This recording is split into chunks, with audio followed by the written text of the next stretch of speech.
My name is Kimberly French, and I created this channel because I want to make personal finance sexy. Today, I want to talk about money and relationships.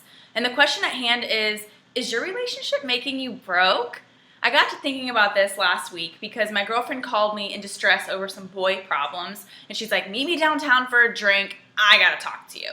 And I got to thinking while we were chatting, I was like, man, this is pretty exhausting. Having a relationship is like having a full-time job, except you're not getting paid for it. Well, then I asked people, is their relationship making them broke? And some people wrote, well, he kind of pays for things. And it's like, okay, let's take this into consideration. You pay for things, but then you also are giving your time up where you could be making even more money. Relationships, in the sense of what I'm talking about, don't necessarily need to be romantic partners. They can be friendships, partnerships, customers. It could be your job. When you trade your time for money, you're basically forming a relationship with something. You know, if you basically have a personal trainer and you can't stand your relationship, it might be time to break up. You may need to become a future ex-girlfriend.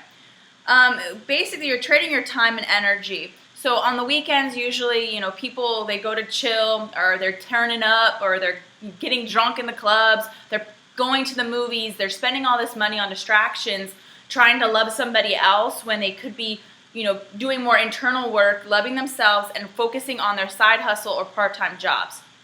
I have a friend, a guy lives with her for free, and she's like, man, this is making me broke. I'm paying his bills. I also have another friend, you know, it can go the other way around where a guy is always paying for a woman.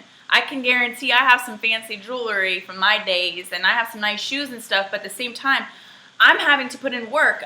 In previous relationships, I was a full-time private investigator. I was a full-time therapist. You know, you trading your time for money, it could be making you broke because the time and energy spent working on a relationship, you could be spending, you know, writing that book you've always dreamt of, doing your listings on the weekends, like I need to be listing clothing and jewelry and stuff. Whatever your side hustle is, if you're in a relationship, is it making you broke? That's the question of the day. If you like my video, please subscribe. And remember, personal finance is sexy.